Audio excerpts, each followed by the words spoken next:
Bonjour et bienvenue en tête-à-tête sur France 24. Mon invité est Tidjane Thiam. Bonjour. Bonjour, Monsieur Perelman.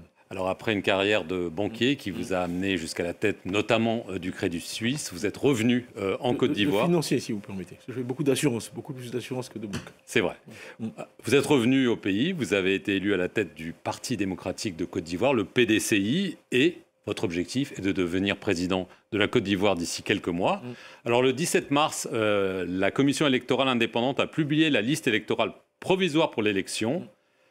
Laurent Gbagbo n'y est pas, Charles Blé Goudé non plus, Guillaume Soro non plus, mais vous, Tidjane Thiam, y êtes. Est-ce que ça veut dire que vous serez sur la ligne de départ? Écoutez, je vais d'abord vous dire pourquoi je suis là, parce qu'on parle de cette interview depuis longtemps, vous et moi. Je suis là parce que je suis inquiet. Après les crises que la Côte d'Ivoire a connues en 1999, en 2010, en 2020, je suis inquiet quand je vois qu'on va vers une élection qui risque de ne pas être inclusive. Moi, je suis un démocrate, je crois que c'est très important que tous les candidats qui représentent une part significative de l'élection ivoirienne puissent être candidats. Et j'ai des regrets personnellement de ne pas avoir parlé assez haut et fort. En 1999, j'étais très inquiet. J'ai fait note après note au président Bédier, prévoyant un coup d'État et des troubles. J'ai fait partir ma famille en juin 1999. Et donc, le coup d'État est arrivé. En 2010, j'ai pris la parole, mais assez tard. En 2020, assez tard. Donc, j'ai décidé maintenant de me mettre en position de parler avec autorité, de devenir président d'un parti politique et d'être un acteur pour éviter que mon pays n'aille à une catastrophe.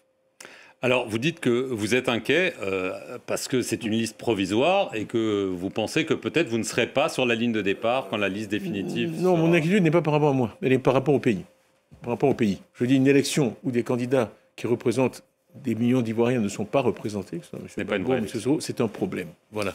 Donc mon cas personnel, oui, je suis sur la liste, je suis ivoirien, je satisfais à toutes les conditions et je suis sur la liste. Alors attendez, parce qu'il y a depuis des semaines quand même une controverse, notamment déjà sur les origines sénégalaises de votre père, mais notamment sur votre double nationalité française. Alors je cite l'article 55 de la Constitution, il stipule qu'il faut être exclusivement ivoirien pour être candidat. Vous avez demandé à être déchu de votre nationalité française. Est-ce que c'est le cas? Est-ce que ce sera le cas pour l'élection? Tout à fait. La formule, c'est en fait libération de son allégeance. Donc j'ai demandé à être libéré de mon allégeance à la République française. Et ce processus est en cours, on a fourni tous les papiers. Et je pense qu'une décision sera publiée incessamment. Donc vous n'avez pas d'inquiétude de ce point de vue? Pas d'inquiétude de ce point de vue. Mais je voudrais aussi qu'on parle de la Côte d'Ivoire. D'où la Côte d'Ivoire est après 15 ans de régime RHDP. On va en parler, mais parce que ma nationalité, c'est une diversion. On essaie de faire de moi le sujet de cette campagne. Le sujet de cette campagne, le pouvoir. Le sujet de cette campagne, c'est un bilan de 15 ans de gouvernement quand on demande à en avoir 5 ans de plus. Le sujet de cette campagne, ce n'est pas la nationalité de Tidjane Thiam. Quels que soient les efforts déployés pour me mettre en première page des journaux tous les jours et escamoter le débat qui est le débat républicain digne, qui est celui de dire où est-ce qu'on en est après 15 ans de RHDP. Mais est-ce que vous pensez que d'ici, vous dites la nationalité française c'est réglé, mais est-ce que vous pensez qu'il y aura d'autres dispositions peut-être du code électoral qui vont être mises pour vous empêcher d'être candidat? Bien sûr, il y a tout un débat sur ma nationalité ivoirienne. Ma famille est la seule famille qui a donné 5 ministres à la République de Côte d'Ivoire. Mon père, il y a eu 5 présidents. Mon père a été ministre de Foué-Boigny. J'ai été moi ministre de Bédier. Mon frère Daouda a été ministre de Guéhi. Mon frère Aziz a été ministre de Gbagbo. Et ensuite mon frère Augustin est maintenant ministre de Ouattara. Donc je ne pense pas qu'on puisse parler de népotisme parce que pour être soutenir des présidents aussi différents, on doit quand même avoir quelques mérites. Alors le fait qu'aujourd'hui ma nationalité soit remise en cause, c'est plus un embarrassement pour la Côte d'Ivoire qu'autre chose vis-à-vis de l'extérieur et du reste du monde. Est-ce que ça vient de la présidence ivoirienne? Ça, il faudra mener, vous êtes un journaliste, il faudra mener vos propres investigations. Je suis sûr que vous avez mené les vôtres. Mais je garderai mes conclusions pour moi si vous me le permettez. En tout cas, c'est un débat déplaisant qui ne grandit pas la Côte d'Ivoire. Est-ce que vous en avez parlé au président Ouattara? Je veux revenir encore une fois, désolé, mais au bilan de 15 ans, parce que derrière ça, il y a des choses graves. La Côte d'Ivoire, en mathématiques, est 13e sur 14 pays africains qui sont classés. Au PASSEC, les étudiants de terminale de Côte d'Ivoire testent au niveau 3e. On a des milliers d'enseignants, de déficit d'enseignants. On a des statistiques de santé dans bien des domaines inférieurs à celles du Burkina Faso ou du Sénégal. On a des coupures d'électricité aujourd'hui à Abidjan. Voilà les problèmes. Pour moi, le pouvoir affirme que la croissance est là depuis des années, qu'il a remis le pays sur pied. Absolument. Taux de pauvreté. Abidjan, 22%. Taux de pauvreté en dehors d'Abidjan, 51%. 51%, c'est une moyenne. Ce qui veut dire que dans les zones les plus pauvres, on monte à 60-70% de taux de pauvreté. après 15 ans de gouvernement. Donc c'est cela que vous avez dû voir quand même dans le pays l'engouement qu'il y a aujourd'hui autour du PDCI ou même de ma modeste personne et les meetings qu'on fait. C'est parce que les Ivoiriens sont mécontents. Ils sont mécontents, ils sont insatisfaits.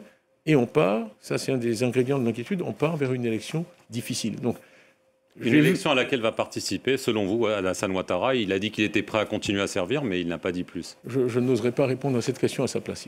Il faudra attendre sa réponse. Mais votre sentiment, c'est qu'il va y aller. Ce qu'on voit, c'est que le RHDP souhaite rester au pouvoir. C'est pour ça que je parle de 5 ans de plus. Ça fait 15 ans, je parle de 5 ans de plus. Mais il y a des problèmes. J'ai entendu un membre du gouvernement récemment qui a réussi l'exploit, dans la même phrase, d'insulter la mémoire du président Houphouët-Boigny et sa famille. Puisqu'il parle de moi en disant le prétendu parent de Houphouët-Boigny. Je crois qu'il y a beaucoup de choses qui sont contestées, même parenté avec lui est incontestable. Et ensuite, il refuse un dialogue politique. Le premier élément de la philosophie houphouëtiste, c'est le dialogue. Donc moi, ce pourquoi je me bats aujourd'hui, c'est pour qu'en Côte d'Ivoire, il y ait un dialogue. Mais le pouvoir a dit... Il vaut mieux prévenir que guérir.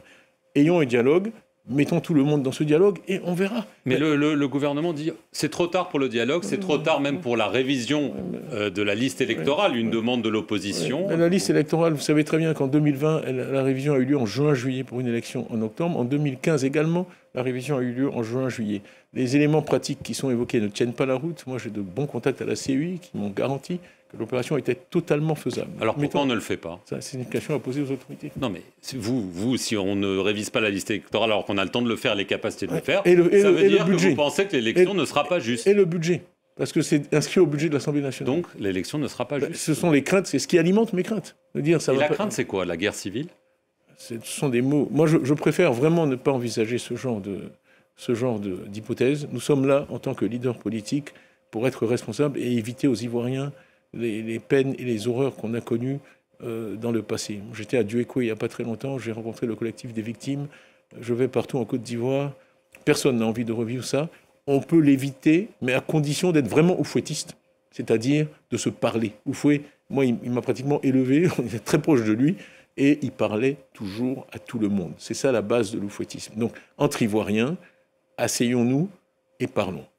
Alors, pour être oufouettiste, il faut aussi être investi officiellement par le PDCI. Ceci passe par une convention. Votre opposant interne, Jean-Louis Billon, se plaint qu'elle n'a toujours pas été convoquée. Est-ce qu'il y aura une convention bientôt? Quand pour être investi? Bien sûr, il y aura une convention. Nous respectons toujours nos textes. Mais nous sommes un parti organisé. Moi, on a un call center. Je conduis des sondages très régulièrement. Avant la convention, l'élection de 2023, il me donnait 93%, j'ai eu 96%. Ces sondages internes me donnent actuellement 94%. Donc le parti est réuni autour de ma personne. Oui, il y aura une convention. Si M. Billon souhaite être candidat, bien sûr qu'il pourra être candidat. La date de la convention est fixée par le bureau politique. Le bureau politique se réunit le 5 avril et avec comme unique point à l'ordre du jour déterminer la date de la convention. Donc la date de la convention aura lieu largement pour que le candidat désigné, dont j'espère que ce sera moi, puisse faire campagne. Si jamais vous n'êtes pas en mesure d'être candidat, pour une raison ou une autre, qu'est-ce que vous allez faire? Vous allez appeler un boycott des élections? Ma formation anglo-saxonne m'a appris à ne pas... I don't answer hypotheticals. Donc j'apprécie la question, mais pour l'instant, je suis convaincu que je serai candidat et que je serai le représentant du PDCI à l'élection. Est-ce que vous êtes convaincu que vous allez être président? Parce qu'il y a quand même beaucoup de candidats sur la ligne de départ. Il y en a peut-être qui ne le seront pas. Je suis croyant, je ne peux pas insulter l'avenir. Ça, c'est une décision que les Ivoiriens doivent prendre. Moi, ce que je fais, c'est ce qui est sous mon contrôle. C'est me présenter, expliquer, parler, convaincre. Ensuite, c'est aux Ivoiriens de choisir leur président. Et moi, je me bats pour qu'ils puissent exercer ce droit librement. Il y a des centaines de milliers d'Ivoiriens actuellement qui ont fait tous leurs papiers. On les a poussés. Ils sont prêts à voter en octobre. Et le fait de dire vous allez faire la RLE, mais après l'élection, ça leur interdit d'exercer ce droit. Comme j'ai dit, c'est comme un match de football, on vous dit, vous pouvez marquer des buts, mais après la fin du match. Donc le bon sens montre que ce n'est pas une bonne approche. Alors, à travers cette polémique sur votre double nationalité, il y a aussi ces accusations en filigrane que vous êtes le candidat de la France, que vous êtes près d'Emmanuel Macron. Il y a des enregistrements qui sont ressortis. Oui. Voilà. Est-ce que vous êtes le candidat de la France, Moi, Tidjane Thiam? Je vais vous dire, à l'époque, j'ai enlevé à la France le plus gros contrat qui avait jamais été attribué en Côte d'Ivoire, qui était la centrale d'Azito. Et j'ai eu beaucoup d'ennuis avec Suez, Tractebel et autres parce que j'ai attribué ce contrat à Azea Brown Boveri. Quand je suis arrivé à la DCGTX à l'époque, contrôle des grands travaux, j'ai licencié 141 expatriés français sur 150. J'avais l'ambassadeur de France, le chef de la mission de coopération, l'AFD, dans mon bureau, régulièrement me demandant si j'étais pro ou anti-français, ce à quoi j'ai toujours répondu, je suis pro-Côte d'Ivoire. Donc quand on regarde mon parcours et quand on regarde ce que j'ai fait, essayer d'y trouver les traces d'une proclivité pro-française est un exercice vain et qui est voué à l'échec. D'autant plus que j'ai fait l'essentiel de ma carrière en anglais et dans le monde anglo-saxon. Donc je ne suis pas sûr d'où vient cette accusation, mais en tout cas on peut la soutenir à partir de mon parcours et de la manière dont j'ai dirigé ma vie. J'ai toujours fait passer l'intérêt de la Côte d'Ivoire avant toute autre considération. Est-ce que ça veut dire que le franc CFA, si vous êtes élu, devra être abandonné? Je crois que la monnaie est un attribut essentiel de la souveraineté. Et je pense qu'une nation qui n'a pas le contrôle de sa monnaie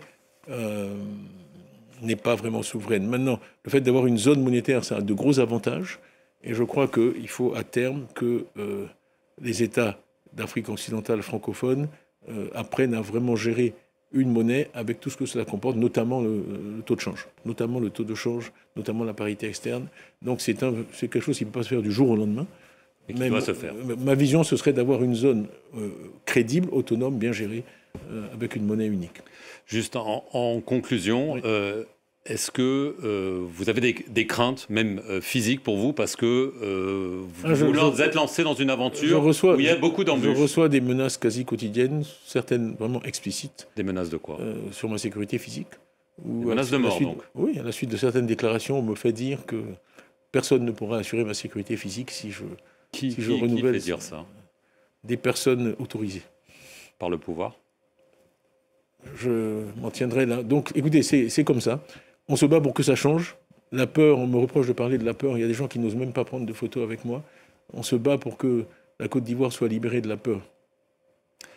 Tidjane Thiam, merci beaucoup d'avoir répondu aux questions de France 24 et merci à vous d'avoir regardé cet entretien sur nos antennes.